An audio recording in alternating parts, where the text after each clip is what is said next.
Hello students, आज की video में बच्चों डिस्कस करेंगे गणित की वर्कशीट कक्षा 7th के लिए। ठीक है, वर्कशीट नंबर 4।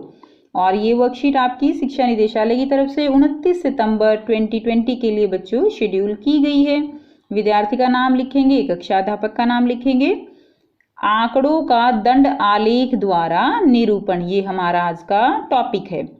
जो बच्चों पिछली वर्कशीट हमने की उसमें हमने क्या पढ़ा था? हमने पढ़ा था आंकड़े क्या होते हैं, आंकड़ों को कैसे व्यवस्थित किया जाता है, आंकड़ों को कैसे इकट्ठा किया जाता है। अब आंकड़ों का निरूपण जो है दंड आलेख द्वारा कैसे किया जाता है वो हम पढ़ेंगे। आज हम आंकड़ों को दंड आलेख के रूप में निरूपित करना सीखेंगे। तो देखिए, कक्षा 7 के कक्षा अध्यापक हैं श्री R.K. जैन ने सप्ताह के प्रत्येक दिन कार्य पत्रक भेजने वाले विद्यार्थियों के निम्न आंकड़े प्राप्त किए। तो बच्चों इस तरह से आप जो वर्कशीट अपनी टीचर से चेक कराते हो उनका आंकड़ा जो है वो हम रखते हैं।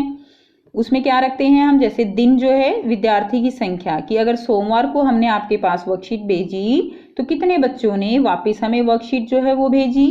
इसी तरह मंगलवार को, बुधवार, गुरुवार, शुक्रवार, शनिवार। तो ऐसे जो है आंकड़ों की संख्या, जो विद्यार्थियों की संख्या है उसकी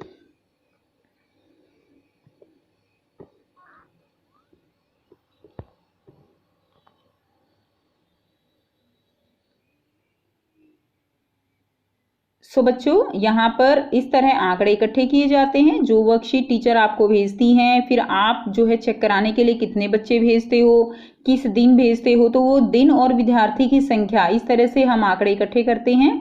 अब इन आंकड़ों को दंड आलेख के रूप में प्रदर्शित करना चाहते हैं।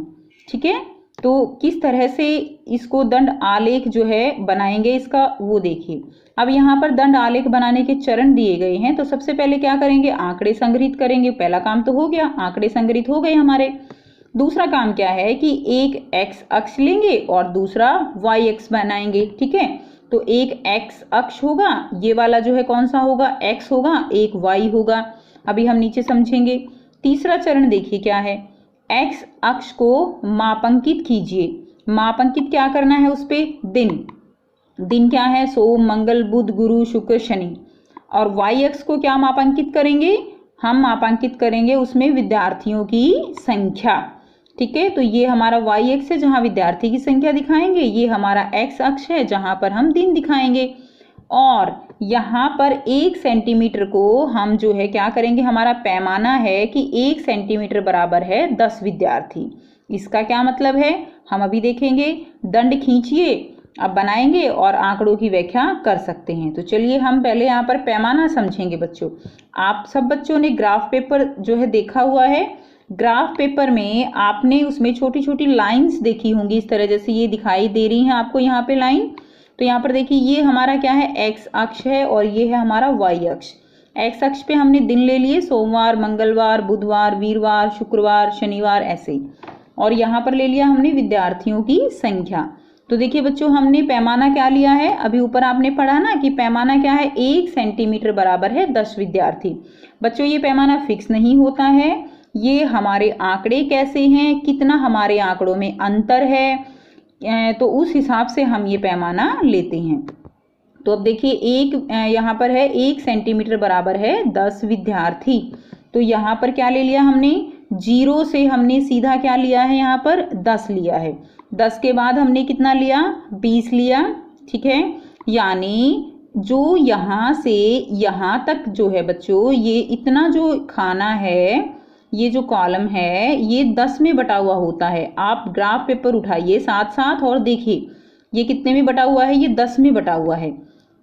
तो जो इसकी एक लाइन है, छोटी सी एक लाइन, उसका मतलब है 1 विद्यार्थी, दूसरी लाइन 2 विद्यार्थी, तीसरी 3, इस तरह से यहाँ तक टोटल कितनी लाइनें हो जाती हैं? टोटल 10 छोटे छोटे खाने हो जाएंगे और एक खाने का मतलब 1 विद्यार्थी। ये हमारा पैमाना होगा। मान लीजिए यहाँ पर आप कुछ चेंज कर लेते हो। ठीक है, यहाँ पर आप 10 की जगह 20 ले लेते हो तो पैमाना कुछ अलग होगा, 30 ले लेते हो कुछ पैमाना कुछ अलग होगा। तो इस तरह से हम अलग अलग जो है यहाँ पे ले सकते हैं। इसी तरह बच्चों 0 से 10, 10 से 20 और पैमाना जो है यहाँ पे सेम लिया जाता है। ऐसा नहीं होता कि 0 से 10 आपने 1 ले लिया, फिर 10 से अगला जो है 25 ले लिया, फिर 5 का पैमाना ले लिया, ऐसा नहीं होगा। अंतर 10 का है तो फिर सब में 10 का अंतर रखिए, 5 का रख रहे हो तो सब में 5 का रखिए, ठीक है। तो इस तरह से पैमाना जो है लिया जाता है। अब देखिए यहाँ पर क्या करेंगे, विद्यार्थियों की संख्या हमने ले ली, दिन हमने ले लिया, ये हमारा वाई अक्ष हो गया, ये हमारा एक्स अक्ष हो गया। तो सोमवार को अब आप देखिए यहाँ से हम जो है दिखाएंगे आपको, सोमवार को आपकी टोटल जो आंकड़े हैं हमारे 34 हैं। तो देखो बच्चों, सोमवार ये हमने ले लिया, हम पूरा एक जो इस तरह से कॉलम है इसको हम पूरा एक सोमवार का दिन जो है पूरा दिखा रहे हैं यहाँ से यहाँ तक, ठीक है। उससे कोई फर्क नहीं पड़ता है बेटे, आप इसके साथ भी दिखा सकते हो, आप ये आपने गैप करके और अच्छा लग रहा है तो इससे कुछ फर्क नहीं पड़ना है। यहाँ पे पैमाना जो है वो यहाँ पर मेन इंपॉर्टेंट होता है। तो देखिए यहाँ पे 34 जो है विद्यार्थी की संख्या कितनी है, 34। तो अब आप देखिए 34 अगर हमें दिखाना है तो हम कैसे दिखाएंगे, देखिए यहाँ पर 30 तक तो ये हो गया, 30 के बाद जो हमारी लाइन है, ठीक है, तो इसमें जो है अगर आप ध्यान से देखेंगे 34 में 1 2 3 4 खाने हमने यहाँ पर लेने हैं। ओके, कितने खाने लेंगे हम यहाँ पर, 4 खाने हम यहाँ पर लेंगे छोटे छोटे, तो वो हमारा कितना हो जाएगा, 34 हो जाएगा। इसी तरह अब देखिए दूसरा क्या है, 28, तो हमने 28 यहाँ तक माप लिया। फिर बुधवार में क्या है बच्चों, 45, तो यहाँ तक हो जाएगा। गुरुवार में 48 यहाँ हो गया, शुक्रवार में 39 हो गया, ठीक है, शनिवार में 35 हो गया। तो ये हमारा क्या बन गया, ये हमारा दंड आलेख जो है बन गया। अब यहाँ से अगर हमारे पास ये आंकड़े नहीं हैं और ये ग्राफ है तब भी हम इन आंकड़ों को जो है लिख सकते हैं आसानी से दंड आलेख को देखते हुए। अब देखिए बच्चों, दिमागी कसरत, यानी आपको यहाँ पर क्या करना है, आपको भी यहाँ पर ग्राफ बनाना है, दंड आलेख बनाना है। कैसे बनाएंगे, वैसे ही बनाएंगे जैसे अभी ऊपर बनाया।